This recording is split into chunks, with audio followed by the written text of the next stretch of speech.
Aviso, té comunicacions per a aquells que us interessen els sistemes de pronoms personals, doncs, per exemple, sobre la gènesi de l'oposició, inclusiu, exclusiu en llengües de les Filipines des de la perspectiva de la lingüística històrica. És a dir, que té moltes coses que us poden interessar i la conferència d'avui segur que... Aquí al lado. Passo la mà. Thank you very much. Can you all hear me? Okay.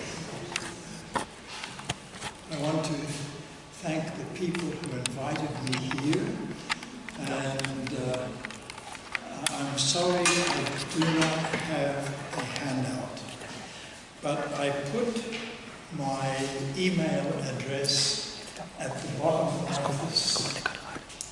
Reid@Hawai'i.edu.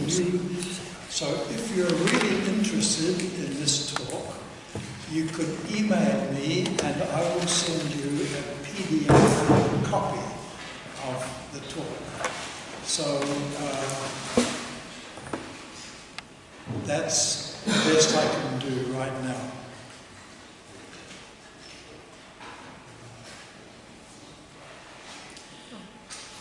Let me give you, first of all, a presentation plan about how I'm going to proceed.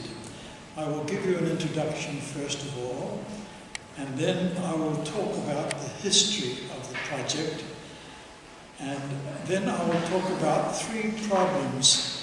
First of all, socio-linguistic problem,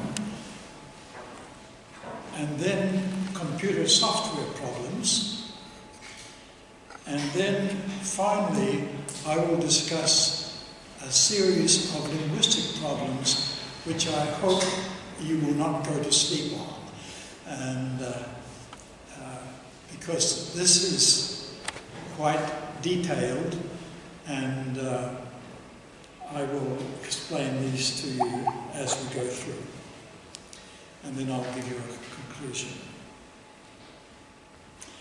Now, first of all, Isinay is a Philippine language, which probably only one of you here knows anything about. Sitting in the back.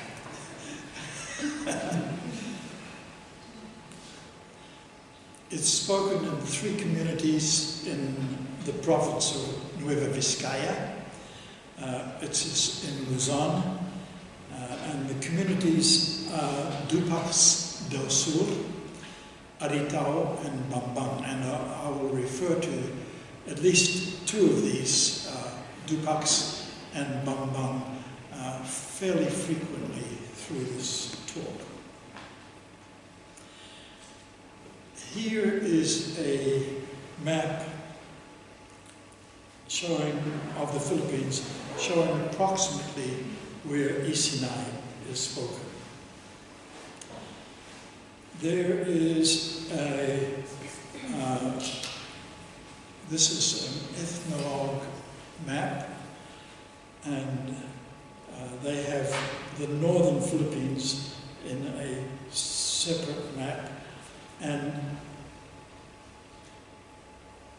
this is enlargement, and you will see that there are a wide range of languages spoken in this area, which is probably most of it is a mountainous area called the Cordillera Central, and but Isinay is spoken in the lowlands, in one of the valleys.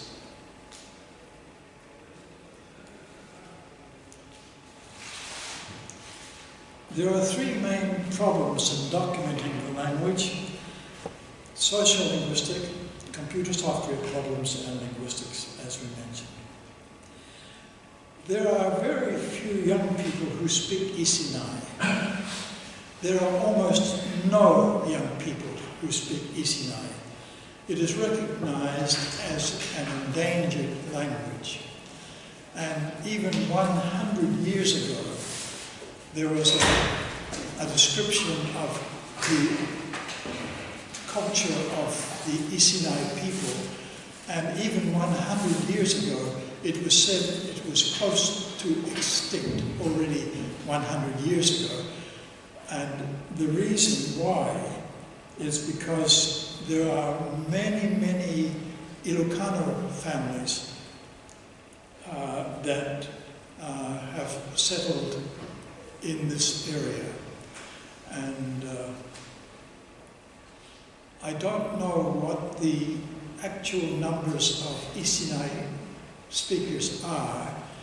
There are a wide range of people who consider themselves Isinay because they are born in one of these three areas, and but they do not speak the language at all. So the numbers, in Aritau, there are probably only half a dozen speakers of the language, and in Bambang there are more, but the major area is in Dupax. The main road goes through Aritau first and then to Bambang, and these have been widely settled by Ilocano people, or now Tagalogs also. Dupax del Sur is off in a side area and it's not on the main road at all.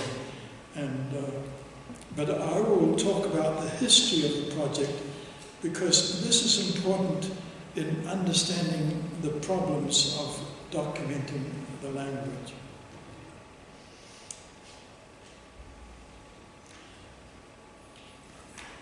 In 2013, I was approached about the possibility of assisting the Isinay in creating a dictionary of their language.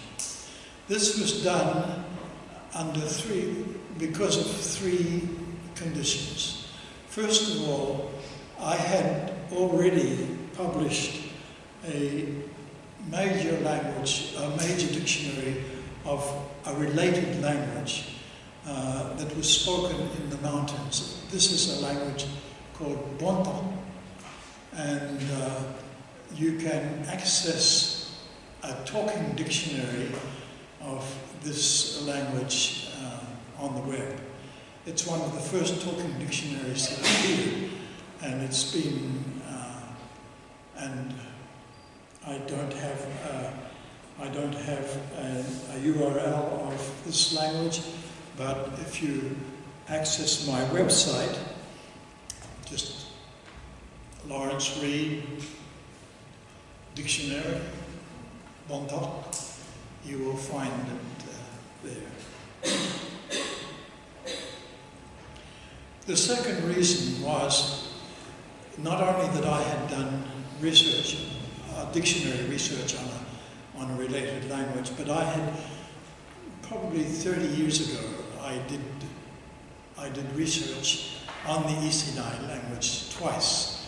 So I went to the town of Bambang, and I had recorded a lot of terminology at that time.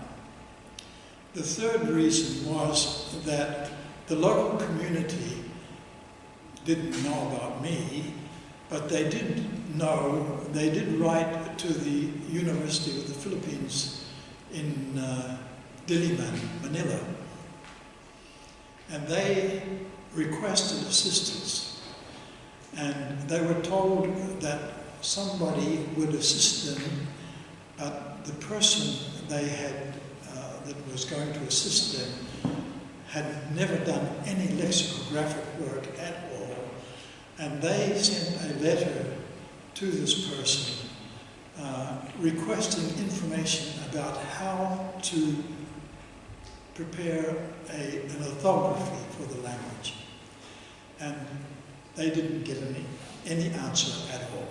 So I was approached to fill in for this project.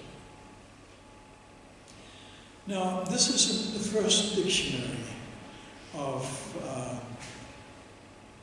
Isinay. The Spaniards, very early in the 1600s, this was one of the areas which the Spanish arrived at and settled down, and there were priests assigned to Dupacs as well to Dupacs originally. And eventually a priest called Ormaza produced a dictionary in 1744. This is a Spanish dictionary to Isinay, and it's now being translated into English by a gentleman who's sitting in the back, and he's done 1,700 pages of it, or entries, 1,700 entries, and there's about 1/3 more to go. Eventually, this material will be added into the dictionary. Some has already been added, but this is still a lot to be added into the dictionary. In 1982, a Filipino linguist called Ernesto Constantino prepared a volume of texts for Isinay. These were texts from Dupacs and Aritao and Bambang. They were published and translated into English. And according to the introduction, these were all recorded as well. But I have never seen any recordings of this material at all. And he also said that in the introduction to this text material, that he was in the process of preparing a dictionary which included every word in these texts. But who knows where that dictionary is, because it hasn't never appeared, and he is now gone. He passed away about 10, 15 years ago.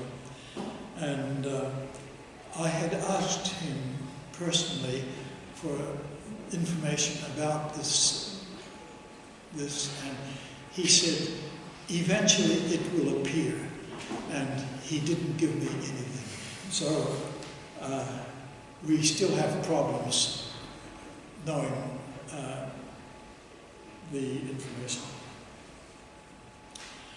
So I agreed to help with this preparation of this dictionary. They had told me that there was no consensus among the elders of each of these three communities about how the orthography should be. I held an orthography workshop in 2014, and I was told that I couldn't have any consensus among these people. But what I did, it was a 2-day workshop. The first day I outlined the phonology of these languages, of the language, Isinay language. And then the second day I presented them with various options for writing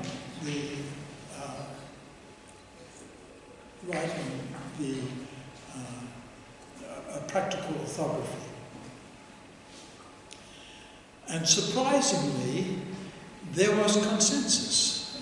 They agreed on a writing system which was published in 2015.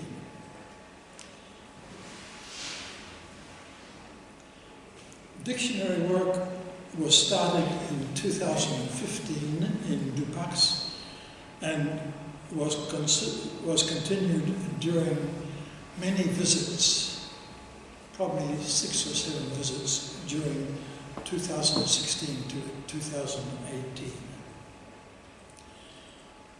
In April 2018, I spent a lot of time in Bambang talking to the people about the differences between their language and the Dupax language.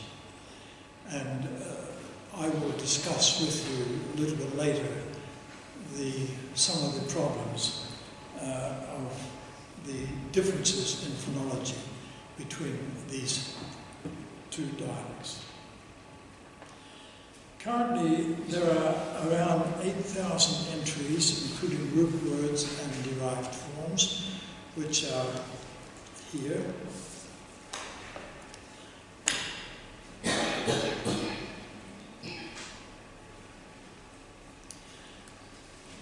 Let me talk about the socio-linguistic problems. Historically, there were thousands of Ilocano settlers who, when the road was built into this area, they came in and built farms and introduced their language to the area. So that today, all of the young people speak Ilocano, and they also speak Filipino, which is otherwise known as Tagalog, the language of Manila. This is used in the schools, so that children speak Filipino Tagalog in the schools, and when they get out, they speak Ilocano on the streets with their classmates.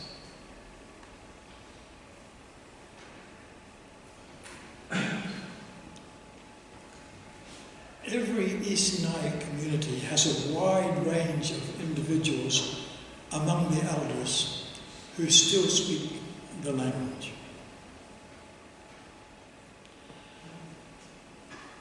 Some of these are medical doctors, university professors, school teachers, government officials, businessmen, and farmers, many of whom speak English fluently, but they are all middle-aged or older.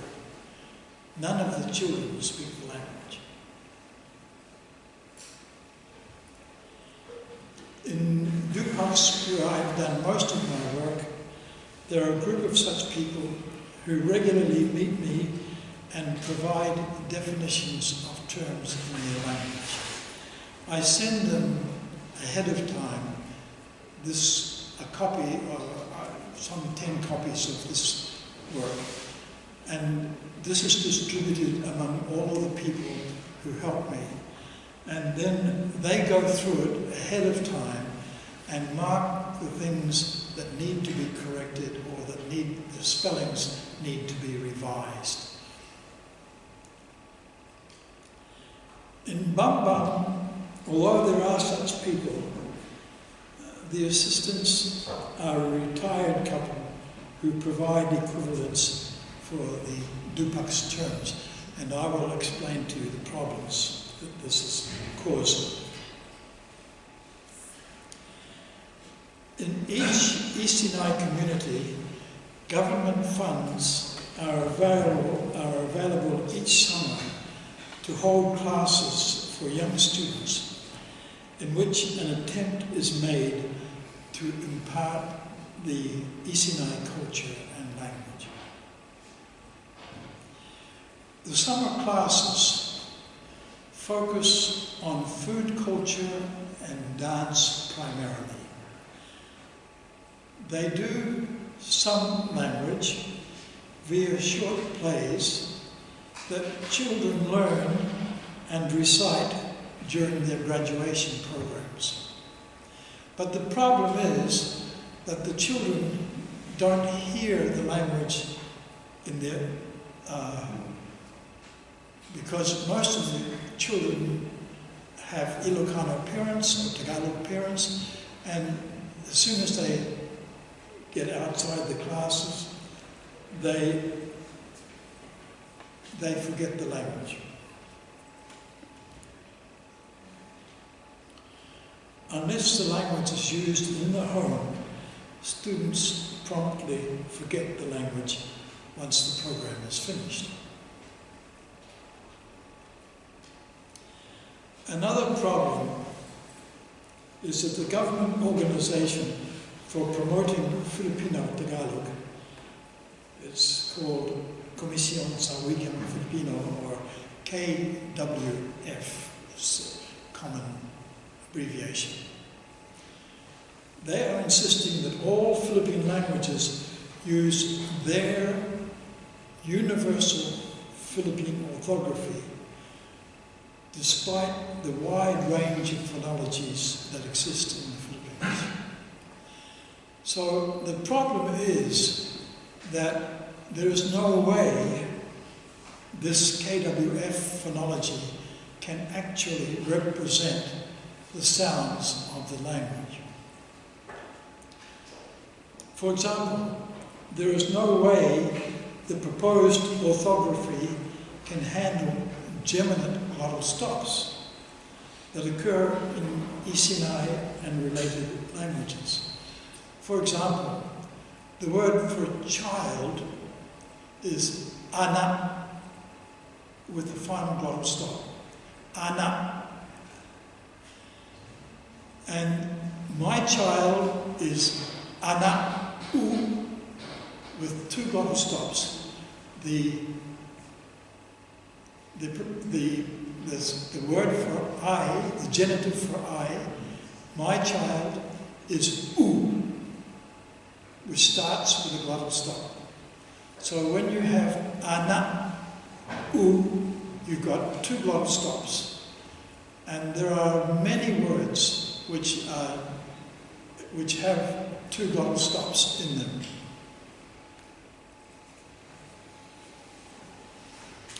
The problem is that any mother tongue program that is funded by the government is required to use the KWF orthography.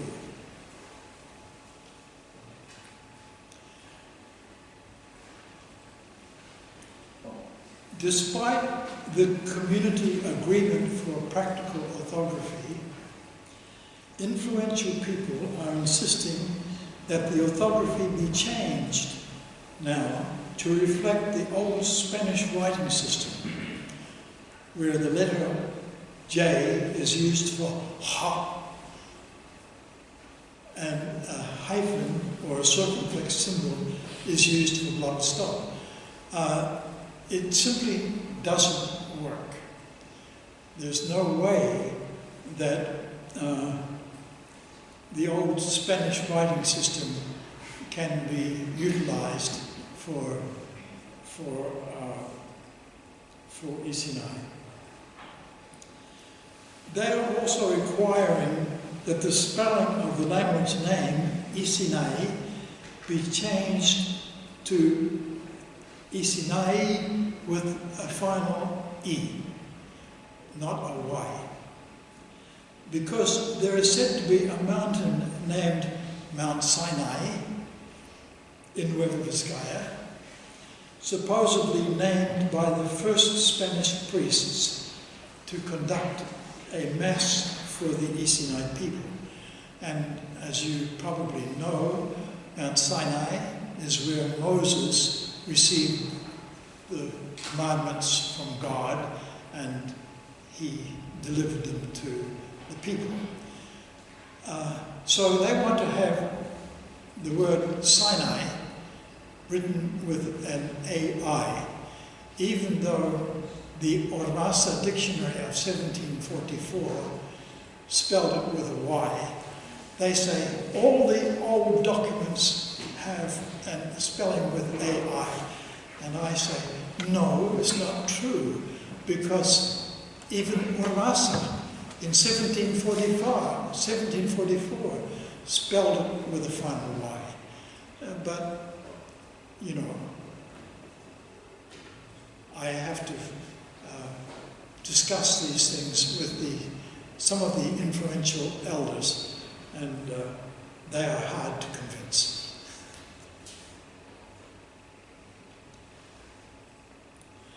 So let me talk about some computer software problems.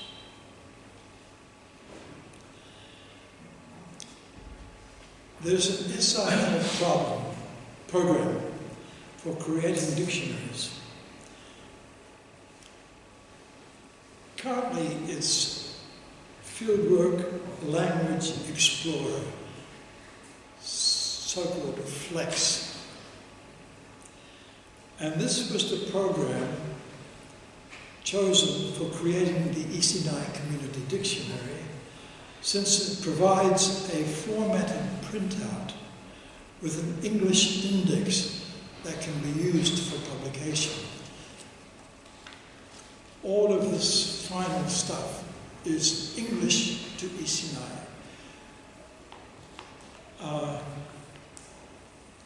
This was automatically prepared by the program.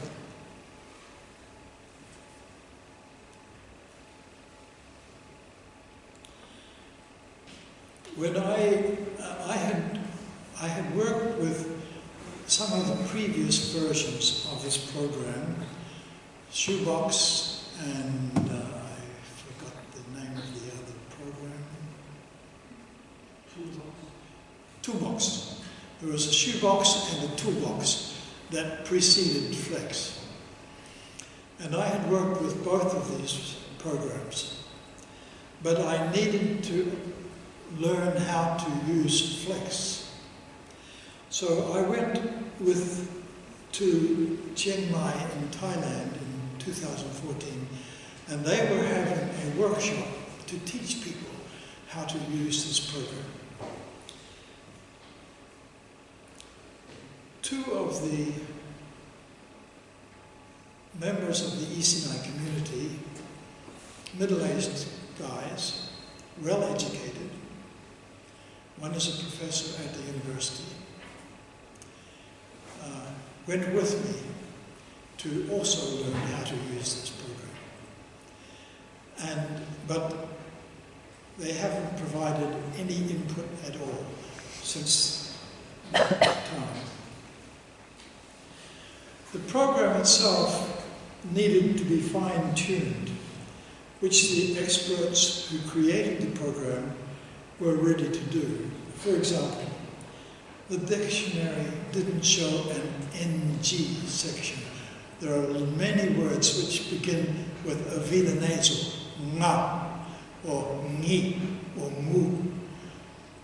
And I needed to distinguish these from the na, ni, nu words. But the original version that I was working with didn't have any distinct NG section. But they were happy to fix that one. They also needed to fix the irregular spelling system that follows traditional a, ba, ka, da. The letter K comes before the letter D in the abacada system. And I couldn't do that myself. I was too old to learn the fancy stuff about the program. So they were happy to fix it for me. But the main problem were the linguistic problems. Here is a phonology of Isinay. It's pretty straightforward. There is a P, T, K, and glottal stop. There are voiced consonants B, D, and G, and nasals M, N, and Ng. Originally, they had S and L, and a W and a Y. They have since added V, R, and H, which are lenited versions of B becoming V, D becoming R, and G becoming H. The Isinay vowels are also straightforward. They have E, U, A, and an E and an O. And the E and the O are, I will discuss how they developed. There's also stress on vowels. So there is a word, Gaya, which means one thing. It's the name of a crow, and Gayam, with stress on the other syllable, which is a spear.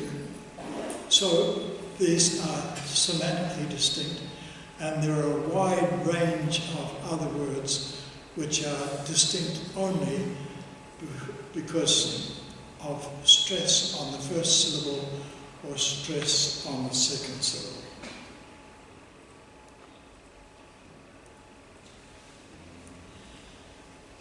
Now, problems are encountered with sound changes that are different in Dupaks and Bambam. Aritau is said to have the same changes as Dupaks. Now I'm going to have to explain to you what Proto-Malayo-Polynesian is. All of the Philippine languages are Austronesian languages, and this is a huge family of languages. But south of Taiwan, all of the languages are referred to as Malayo-Polynesian languages. They originally started, the Austronesian language family began in Taiwan. And for 1,000 years, they stayed in Taiwan. And then about 4,000 years ago,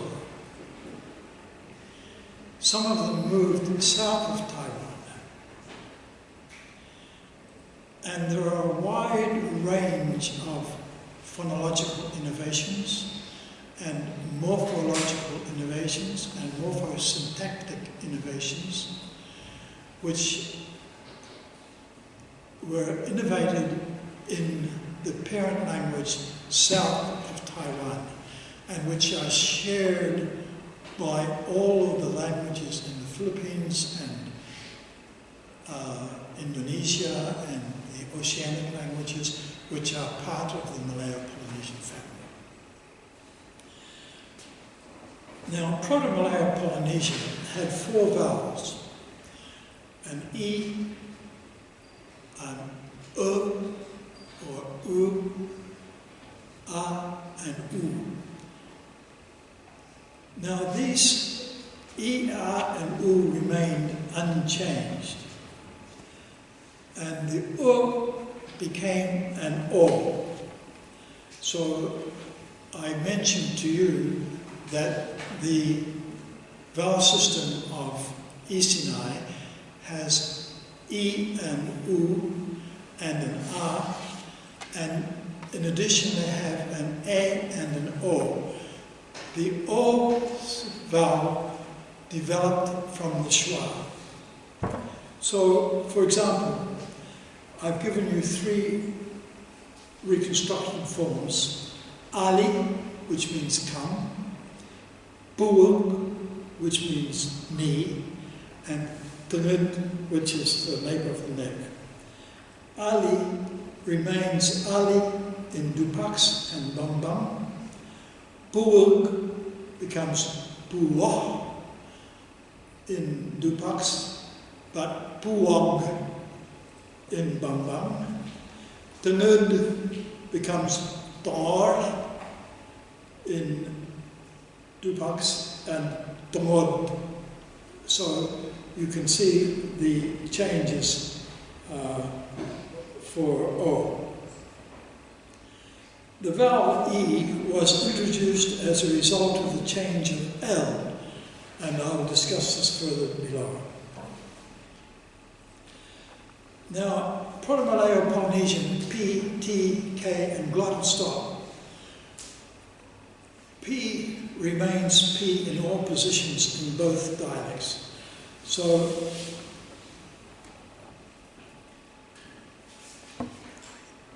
P, P, and P, and they remain P in all positions in Dupaks and Bamba.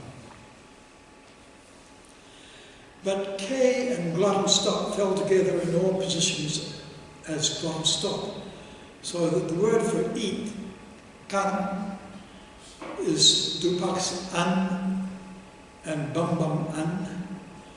To walk, lakan, is la'ar in Dupaks and la'ad in Bambam. Anak is anak in Dupaks and anak in Bambam.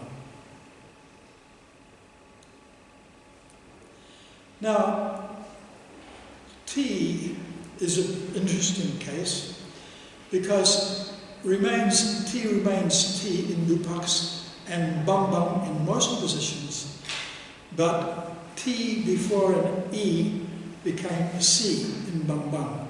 So that the reconstruction tilitil remains tilitil in Dupaks, but becomes talisil in Bambam. The TI becomes an SI. It's also in the final dry season word. Dialdo is the reconstruction. It's Diehau in Dupaks and Siakau in Bambam. TI becomes CI, SI. Now this is the B, D, and G for Proto-Malayo-Polynesian. In word final position, Bambam retains original voiced stops. But Dupaks has changed them. They became respectively, while B, D, and G final were in Bambam, Akub, Nuroyud, and Puog. We find Ahuv, Luriyor, and Puah in Dupaks. So that is what's happening at the ends of words.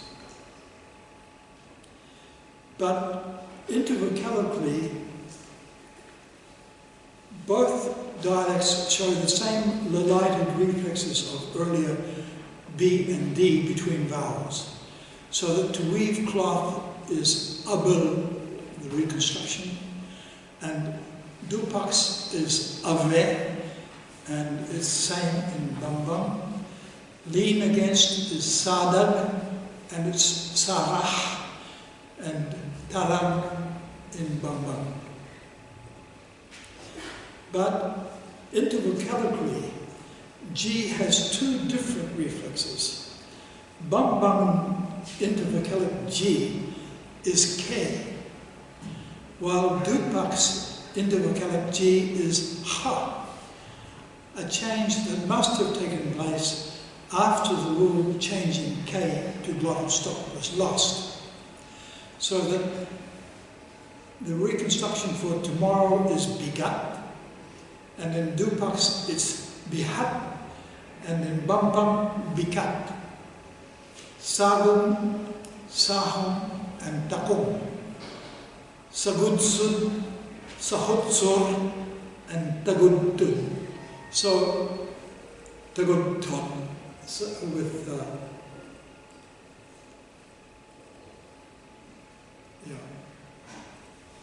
Now, PMP-S. This remains S in Dupaks except before an E, when it becomes a T. And S became a T in Bambam except before an E. So we've got Sadak, Sarah, and Tarak.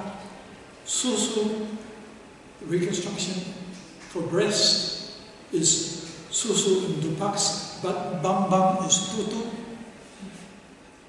Enter is Sugup, in Dupaks it's Soho, and in Bambam it's Tako. Bathe is Umus, reconstructed, Omos in Dupaks, and Omot in Bambam. Look at the word for touch, Sit-dun. The S becomes a T before an E in Dupaks, Tit-dun, but it remains S in Bambam. Sasiala becomes Satie in Dupaks and Tasie in Bambam. Very interesting changes. And everybody in Bambam says theirs is the original language, and everybody in Bambam says theirs is the original language, and they want both forms in the dictionary. So this is a big problem for me. The problem continues with the Proto-Malay-Polynesian L. All Isinay communities maintain L as L, only adjacent to a high front vowel. For example, Ali for come is an L, Ali, because the final vowel is E. They only, it's also following an alveolar consonant, so that bite down on something is lub with a T before the L. So any alveolar consonant, such as T, D, N, or S, they require that to be followed by an L. Utlav, for example, in Dupas. And in lexical initial position in citation forms. So laqad is la'ad, and la'ad, and luqud is li'ud and lu'ud. In other positions, the sequence AL became EY. That's the source of the E in the vowel system. So the word for fence, alad, is ear in Dupaks and ead in Bambam. Dalam, meaning deep, is deon in both languages.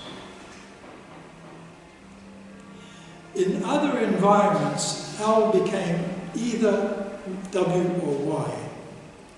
So that the word for vein is ulat, and it's a W here, uwat.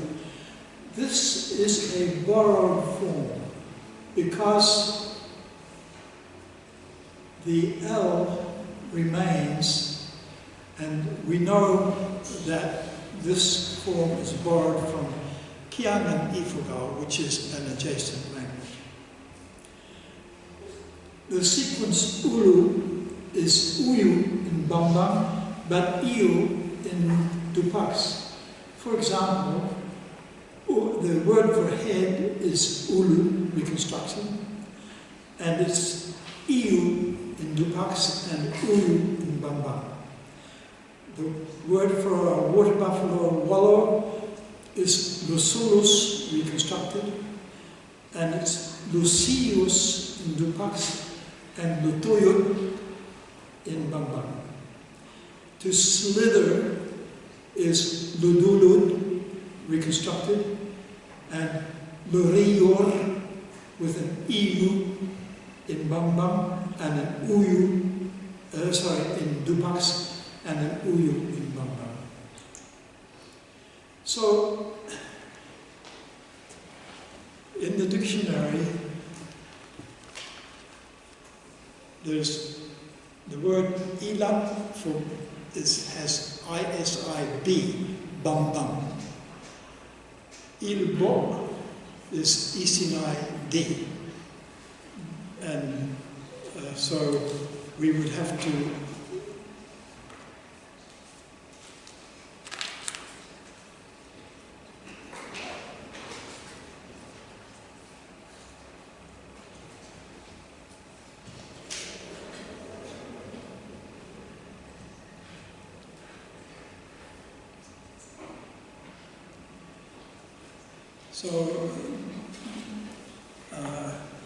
this is mostly a problem for S's and T's.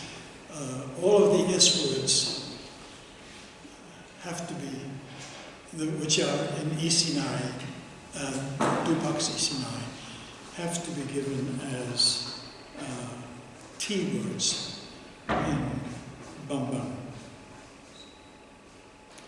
So, I've talked about three main problems in documenting the Isinay language. There are sociolinguistic problems, particularly the problem of the influx of Ilocano historically and the requirement that Filipino Tagalog be taught and used in the schools. There are software problems with the flex, and mostly this is because I don't know how to handle flex. There are other people who do know how to handle the flex stuff. But SIL, the people that created the problem, they have an individual whose work it is to answer any problems that come up by anybody. And so I constantly write to them, and tell them, this is a problem I'm having, how do you fix it? And they give me all of the explicit information that I have. There are many linguistic problems, particularly the differences in the dialects that are required to be included in the dictionary. Now, Dupax has many more changes. They have all the lenited forms at the ends of words. V for B, R for D, and H for G. But it's supposed to be the standard dialect. It's supposed to be the formal dialect of Isinay. Bambam people say, oh, theirs has changed, but they like to have it in, even though they say Dupax is the basis of Isinay language, this is because there are far more Isinay speakers in Dupax than there are in Bambam. Apart from the orthographic problems, assuming that a dictionary can invigorate an endangered language is problematic, of course. From a linguist's point of view, combining the two dialects into one dictionary is itself problematic, but the community is required. So I've got some references here, and Navusar, Dupax, and Navutad, Bambam.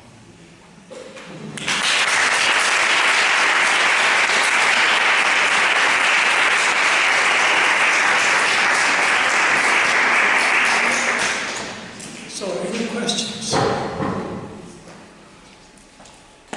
Yes. You mentioned that you guys proposed like orthography and that you weren't really I'm sorry, I think... I'll speak about it, sorry. You mentioned that you guys proposed an orthography that would make more sense to represent the phonology of the language. Can you talk a little bit about some of the main differences between the proposed orthography and the one that they're required to use?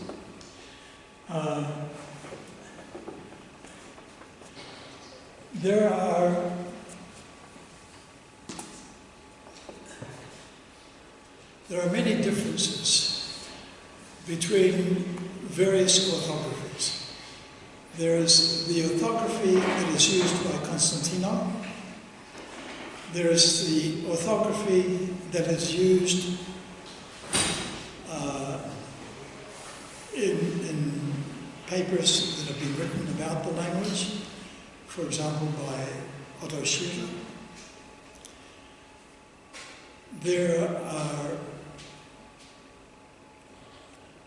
There's the problems of the KWF orthography. None of them represents the pronunciation. And from my point of view,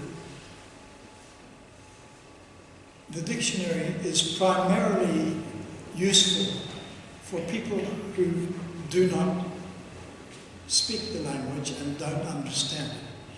So they would need to, the differences in the KWF orthography are primarily in accent marks. They use a grave accent over a final syllable, over a final vowel, if it has a glottal stop following it. They use, but that is only if the stress happens to fall on the first syllable. But if the stress happens to fall on the second syllable, and there's a glottal stop following it, they use a circumflex accent. So this doesn't work. The orthography that people used originally, well, commonly, they used a circumflex accent after a vowel if it represented a glottal stop. But that doesn't work if you've got geminal glottal stops. You would have to write, there are all sorts of problems. If you go to the Constantino dictionary, the Constantino texts, he uses he describes the Tagalog orthography, which is the basis of the KWF orthography, but he doesn't use it at all in his work. So I'm sorry that I don't have more details to give you. That's good. Thank you. Anybody else? Well, let's go eat.